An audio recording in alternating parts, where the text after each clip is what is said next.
امام حسن اور امام حسین علیہم السلام کی فضیلت. اور نافع بن جبیر نے ابو ہریرہ سے یوں روایت کی ہے کہ آن حضرت صلی اللہ علیہ وسلم نے امام حسن علیہم السلام کو اپنی گردن پر بٹھا لیا. چونکہ نبی صلی اللہ علیہ وسلم ان سے بہت محبت کرتے تھے، اس لیے انہوں نے ان کو اپنی گردن پر بٹھایا. گردن پر کس طرح بٹھاتے ہیں کہ جب دونوں لیگز آگے کی طرف ہوتی، یعنی بچہ بالکل گردن کے پیچھے ٹک کر بیٹھا ہوتا ہے، اور بٹھانے والے کا چہرہ اور بچے کا چہرہ بالکل ایک دوسرے کے اوپر نیچے ہوتے ہیں. تو یہ نبی صلی اللہ علیہ وسلم کی امام حسن علیہ السلام سے محبت کا ایک اظہار تھا. جیسے کہ ہم نے پہلے بھی بات کی تھی کہ ہمیں آپ صلی اللہ علیہ وسلم کی ان سنتوں پر بھی عمل کرنا چاہیے اور بچوں کے ساتھ شفقت اور محبت سے پیش آنا چاہیے. بچوں کو اہمیت دینی چاہیے، ان کو اگنور نہیں کرنا چاہیے. بچوں سے معاملہ کرتے ہوئے ان کے ساتھ ہنسی مذاق بھی کر لینا چاہیے جو شریعت کی جائز حدود کے اندر ہو. کوئی بھی چیز حد سے بڑی ہوئی ہوتی ہے تو وہ خوبصورت نہیں رہتی. اور اسی طرح یہ ہے کہ بچوں کو گلے لگانا، ان کا ماتھا چومنا، ان کے سر پہ ہاتھ پھیرنا، ان کو دعائیں دینا، ان سے محبت کرنا، محبت کا اظہار کرنا، اپنی محبت کو ایکسپریس کرنا، اور پھر اللہ سبحانہ وتعالیٰ سے دعا کرنا کہ اللہ تعالیٰ بھی ان سے محبت کرے. کیونکہ اللہ سبحانہ وتعالیٰ جس سے محبت کرتا ہے پھر اس کے لیے خیر و بھلائی کے دروازے کھل جاتے ہیں.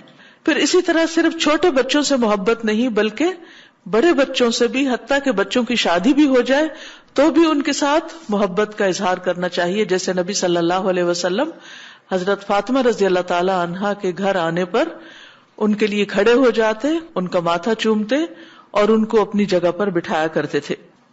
تو آئیے پہلی حدیث دیکھتے ہیں. جب میں حدیث پڑھوں عربی کی تو آپ کی نگاہیں حدیث پر ہونی چاہیے. آپ سب کے ہاتھ میں قلم ہے؟ علم بالقلم، قلم کے بغیر علم نہیں. تو سب میک شور کریں کہ ان کے ہاتھوں میں قلم ہو، پین ہو. اگر بیگ میں ہے تو نکال لیجئے.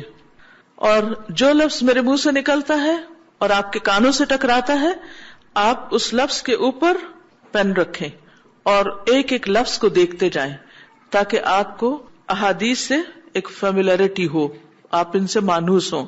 حدثنا صدقۃ حدثنا ابن عیینۃ حدثنا ابو موسیٰ عن الحسن سمع ابا بکرۃ سمعت النبی صلی اللہ علیہ وسلم علی المنبر والحسن الى جنبه ينظر الى الناس مرة وإليه مرة ويقول ابني هذا سيد ولعل الله أن يصلح به بين فئتين من المسلمين. امام بخاری اپنے استاد صدقہ سے روایت کرتے ہیں. ان کا نام ہے صدقہ بن الفضل، ان کی کنیت ہے ابو الفضل المروزی. ان کا ذکر پیچھے بھی گزر چکا ہے. اور صدقہ ابن عیینہ سے روایت کرتے ہیں. ابن عیینہ ابو موسیٰ سے، وہ الحسن سے. وہ کہتے ہیں کہ سمع ابا بکرۃ، انہوں نے سنا ابو بکرہ سے. یہ ابو بکر نہیں ہے، ایک اور صحابی ہیں ابو بکرہ. ابو بکرہ کہتے ہیں سمعت النبی صلی اللہ علیہ وسلم علی المنبر، میں نے رسول اللہ صلی اللہ علیہ وسلم کو منبر پر فرماتے ہوئے سنا. منبر کہاں رکھا ہوا تھا؟ مسجد نبوی میں. اور مسجد نبوی ایک پبلک پلیس تھی، یعنی سب لوگوں کے سامنے. والحسن الی جنبہ، اور حسن آپ کے پہلو میں تھے. ینظر الی الناس مرۃ، آپ لوگوں کی طرف ایک بار دیکھتے، وإلیہ مرۃ، اور ایک بار حضرت حسن کی طرف دیکھتے.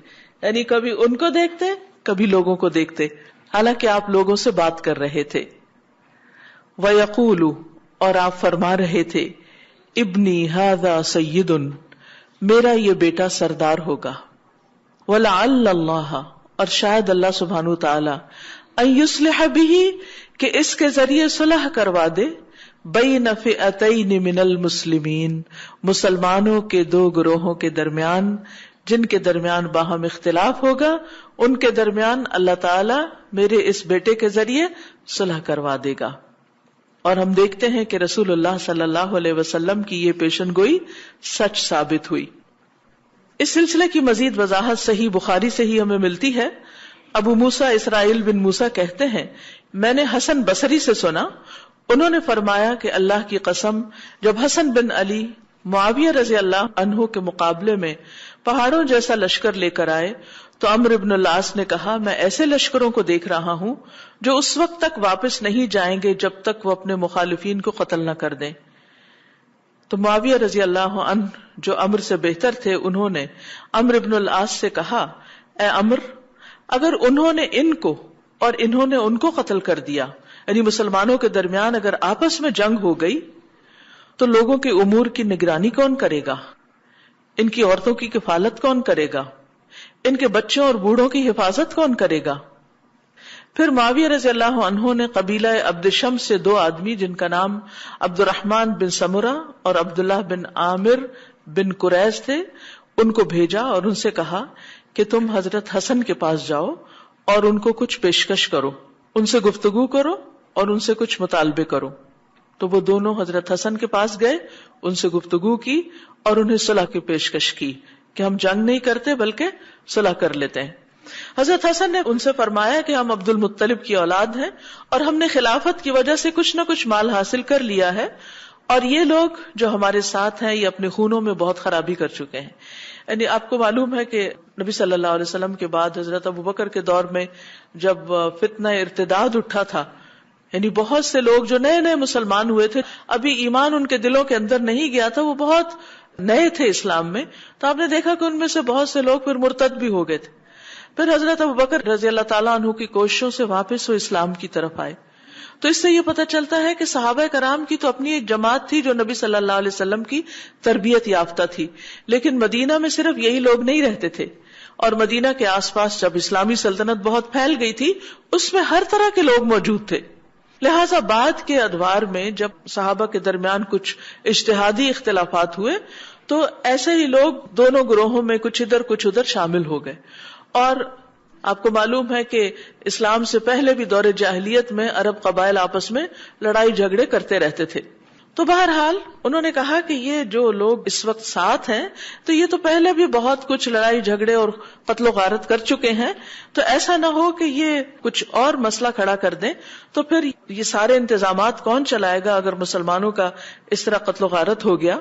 تو اس پر حضرت حسن بصری کہتے ہیں کہ جب انہوں نے حضرت حسن کو کچھ چیزوں کی پیشکش کی کہ آپ ان مطالبوں کو مانتے ہیں، تو حضرت حسن نے کہا کہ اس کی ذمہ داری کون لے گا کہ جو کچھ تم کہہ رہے ہو وہ پورا کون کرے گا؟ تو ان 2 لوگوں نے کہا کہ اس کی ذمہ داری ہم لیتے ہیں۔ اس کے بعد حضرت حسن نے جس جس چیز کا مطالبہ کیا وہ دونوں یہی کہتے رہے کہ ہم اس کے ذمہ دار ہیں۔ چنانچہ حضرت حسن نے امیر معاویہ سے صلح کر لی، اور اس طرح جو خلافت تھی وہ حضرت حسن پھر دستبردار ہو گئے، پیچھے ہٹ گئے خود، اور 6 مہینے تقریباً انہوں نے خلافت کی ذمہ داری سنبھالی تھی، اس کے بعد وہ حضرت معاویہ کو دے دی گئی۔ حضرت حسن کہتے ہیں کہ میں نے ابو بکرہ کو کہتے ہوئے سنا کہ میں نے رسول اللہ صلی اللہ علیہ وسلم کو ممبر پر دیکھا جبکہ حسن بن علی آپ کے پہلو میں بیٹھے تھے، آپ کبھی لوگوں کی طرف دیکھتے اور کبھی ان کی طرف متوجہ ہو جاتے اور فرماتے میرا یہ بیٹا سید ہے اور امید ہے کہ اللہ اس کے ذریعے مسلمانوں کی 2 بڑی جماعتوں کے درمیان صلح کروا دے گا۔ اور حضرت حسن رضی اللہ عنہ کو یہ بہت بڑا کریڈٹ جاتا ہے کہ انہوں نے مسلمانوں کو ایک بہت بڑی جنگ سے بچا لیا اور خود اپنا عہدہ چھوڑ دیا۔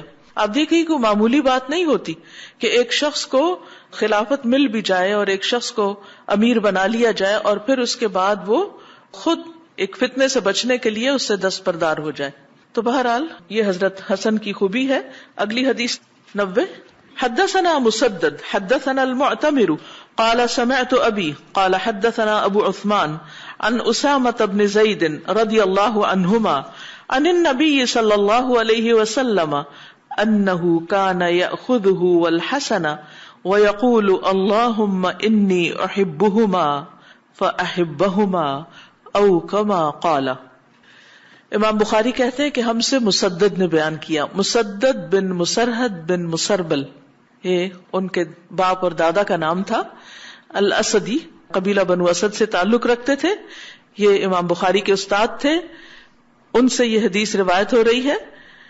مسدد نے معتمر سے روایت کیا، معتمر کہتے ہیں سمعت ابی، میں نے اپنے والد کو سنا، قال وہ کہتے ہیں حدثنا ابو عثمان، ہمیں ابو عثمان نے حدیث بیان کی ان اسامہ بن زید، اسامہ بن زید رضی اللہ عنہما سے، ان النبی صلی اللہ علیہ وسلم، اور وہ نبی صلی اللہ علیہ وسلم سے روایت کرتے ہیں، انہ کان یاخذہ، کہ آپ صلی اللہ علیہ وسلم حضرت اسامہ کو لے لیتے تھے، یعنی اٹھا لیتے تھے، والحسن، اور حضرت حسن کو بھی، ویقول، اور فرماتے، اللہم انی احبہما، اے اللہ میں ان دونوں سے محبت کرتا ہوں۔ آپ کو یاد ہوگا کہ حضرت اسامہ جو تھے وہ ام ایمن حبشیہ کے بیٹے تھے اور سیاہ فام تھے، جبکہ حضرت حسن بہت سفید تھے۔ آپ صلی اللہ علیہ وسلم جب مسجد میں بیٹھتے تو بعض اوقات حضرت اسامہ کو اپنے ایک طرف بٹھاتے، ایک ٹانگ پر، اور دوسری پر حضرت حسن کو، اور دونوں کو اکٹھے گود لیتے تھے، اور کیا فرماتے کہ اے اللہ میں ان دونوں سے محبت کرتا ہوں، ایک آپ کی بیٹی کے بیٹے ہیں اور ایک آپ کے آزاد کردہ غلام حضرت زید کے بیٹے ہیں، لیکن دونوں کو ایکولی اٹینشن دے رہے ہیں اور دونوں سے محبت کر رہے ہیں، اور ان کے لیے دعا کر رہے ہیں کہ اے اللہ میں ان دونوں سے محبت کرتا ہوں، فَأَحِبَّهُمَا، اے اللہ تو بھی ان دونوں سے محبت فرما، او کما قال، یا اسی طرح کے الفاظ کہتے۔ ایک اور روایت میں آتا ہے کہ یا اللہ حسن سے محبت کر، اور جو کوئی حسن سے محبت رکھے اس سے بھی محبت کر، یعنی جو شخص حضرت حسن سے محبت کرتا ہے تو اس سے بھی محبت کر۔ تو اس کا مطلب یہ کہ اگر ہم حضرت حسن سے محبت رکھتے ہیں تو ہمارے لیے بھی رسول اللہ صلی اللہ علیہ وسلم کی یہ دعا ہے۔ نیکسٹ حدیث ہے، حدثني محمد بن الحسين بن ابراہیم قال حدثني حسين بن محمد حدثنا جرير عن محمد عن انس بن مالك رضي الله عنه اتي عبيد الله بن زياد برأس الحسين عليه السلام فجعل في تست فجعل ينكت وقال في حسنه شيئا فقال انس كان اشبههم برسول الله صلی اللہ علیہ وسلم وكان مخضوبا بالوسمة۔ امام بخاری کہتے ہیں کہ ہم سے محمد بن الحسین نے حدیث بیان کی، محمد بن الحسین بن ابراہیم، قال حدثني حسین بن محمد، وہ کہتے ہیں کہ ہم سے حسین بن محمد نے حدیث بیان کی۔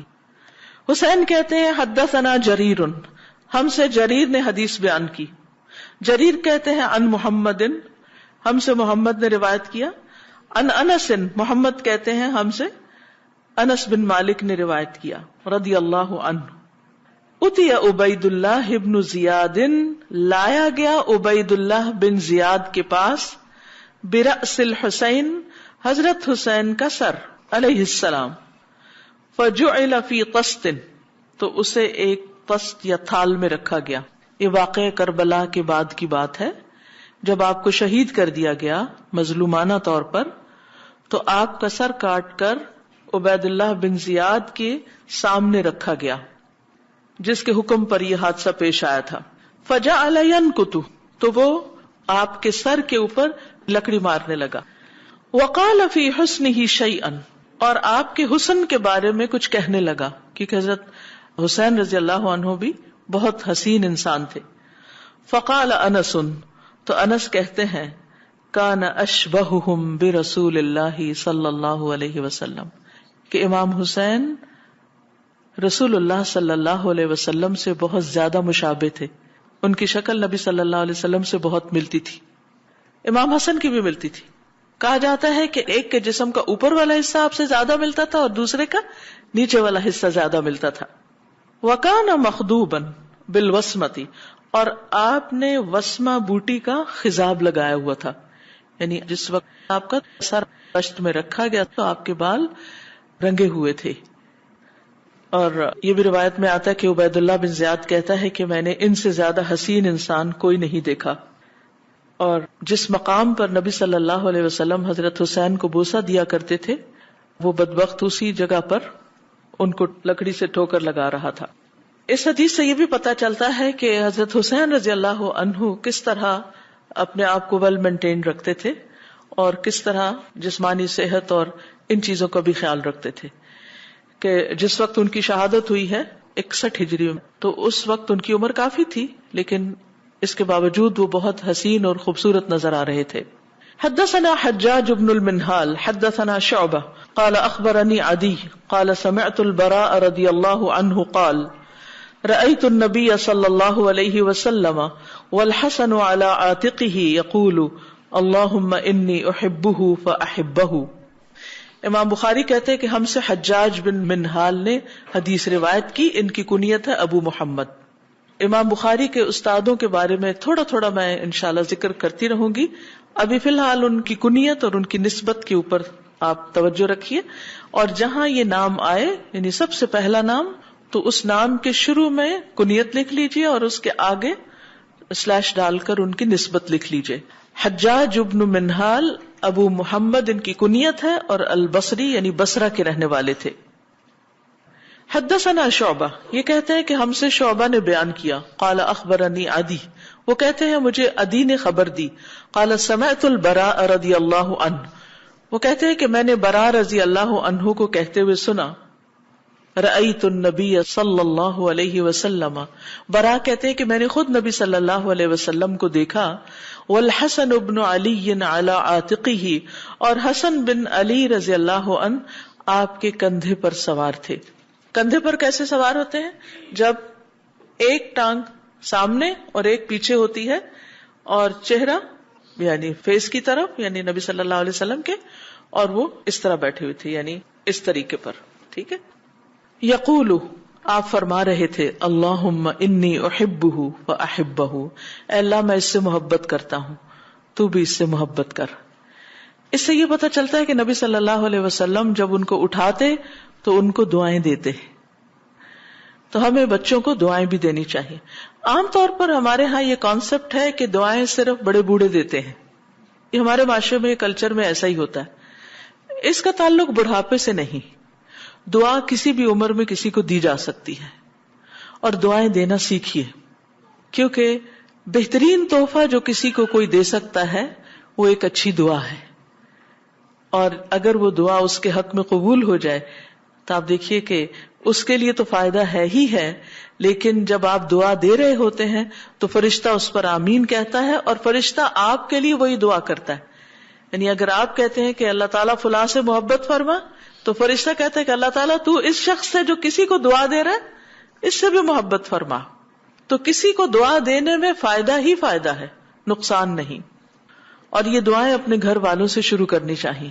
ہم بعض اوقات دوسروں کو تو لکھتے ہیں تو ان کو سلام، پیار، دعا سب کچھ لکھ دیتے ہیں یا بول بھی دیتے ہیں، لیکن گھر والوں سے محبت ہوتی بھی ہے دل میں تو اس کا اظہار نہیں کرتے. تو گھر والوں سے بھی کہنا شروع کیجئے، ان کو بھی دعائیں دیجئے. اور خاص طور پر جیسے پہلے میں نے ذکر کیا تھا کہ والدین کا ہم پر بہت احسان ہے. یعنی صبح لازمی طور پر آپ اپنے والدین کے لیے دعا کریں. قرآن مجید کو جو آپ روز صبح تلاوت کرتے ہیں اس کے پہلے صفحے پر لکھ کے رکھ لیں رب ارحمہما کما ربیانی صغیرا. قرآن مجید کی تلاوت کے بعد بھی دعائیں قبول ہوتی ہیں، تو اس وقت آپ یہ دعا کریں. اور اگر ان میں سے کوئی فوت ہو چکا ہے تو میت کی بخشش کی دعا جو ہے وہ آپ ان کے لیے کر سکتے ہیں. تو اس سے آپ دیکھیں گے کہ آپ کی اپنی زندگی میں بہت خیر و برکت آئے گی. جب آپ اپنے والدین کے لیے محسن ہوتے ہیں، ان کے لیے خیر خواہ ہوتے ہیں، ان کے لیے دعائیں کرتے ہیں، اور خصوصاً جب وہ فوت ہو جائیں تو پھر تو ہم ان کے احسانات کا بدلہ کسی اور شکل میں نہیں دے سکتے سوائے اس کے کہ ہم ان کے لیے دعا کریں. تو اس کو اپنا معمول بنا لیں. اسی طرح اپنے بچوں کو بھی دعا دیں.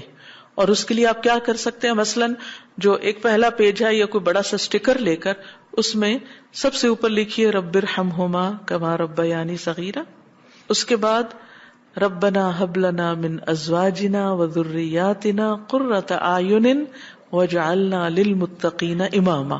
اور اگر آپ کے بچوں میں سے کوئی بگڑا ہوا ہے یا وہ بات نہیں مانتا یا آپ چاہتے ہیں کہ وہ اور زیادہ دین میں ترقی کرے، تو پھر یہ دعا رب اوزعنی ان اشکر نعمتک التی انعمت علی وعلی والدی وان اعمل صالحا ترضاہ واصلح لی فی ذریتی وَأَصْلِحْ لِي فِي ذُرِّيَّتِي. اللہ میری اولاد کی اصلاح کر دے، میری اولاد میں اصلاح فرما دے. انی تبت الیک، میں تجھ سے توبہ کرتا ہوں، جو بھی غلطیاں مجھ سے ہوئی، جو کوتاہیاں ہوئی، جو میں نے ان کی تربیت میں کمی کی اپنی نادانی کی وجہ سے، اے اللہ تو اس کو مجھے معاف کر دے. وانی من المسلمین، اور میں فرما برداروں میں سے ہوں، میں تیرا وفادار ہوں، میں تیرا تابعدار ہوں. تو اس طرح یہ کچھ دعائیں ایسی ہیں کہ جن کو آپ اپنے روٹین میں شامل کر سکتے ہیں، اور کسی دن دعا کرتے ہوئے ٹائم بھی آپ نوٹ کر سکتے ہیں کہ کتنی دیر لگی. اب یہ نہیں کہ یہ کسی حدیث سے ثابت ہے، یہ دعائیں تو قرآن و سنت ہی کی ہیں، لیکن اس وقت صرف آپ کو پابندی کرنے کا طریقہ بتایا جا رہا ہے. آپ یہ بھی کر سکتے ہیں کہ کسی نماز کے بعد پڑھیں، ضروری نہیں کہ آپ قرآن مجید کے بعد پڑھیں، آپ کسی نماز کے بعد پڑھ لیں، آپ کہیں لکھ کے لگا لیں، دن کے کسی حصے میں ان کے لیے دعا کریں، لیکن ان اپنے قریبی لوگوں کو اپنی دعاؤں میں ضرور یاد رکھیں. اور اس کے بعد سب مسلمانوں کے لیے باقی جو دعائیں ہیں، ربنا آتنا فی الدنیا حسنۃ، تو جمع کا صیغہ جب آپ استعمال کریں تو اس میں اپنے لیے، اپنے خاندان کے لیے، اپنے دوستوں کے لیے، شاگردوں کے لیے، سب مسلمانوں کے لیے اس میں نیت کر لیں کہ اللہ تعالیٰ سب کو بھلا کر. ٹھیک ہے. تو نبی صلی اللہ علیہ وسلم کی یہ سنت جو ہے دوسروں کو دعا دینے کی، اسے ہمیں اپنی زندگی میں شامل کرنے کی ضرورت ہے.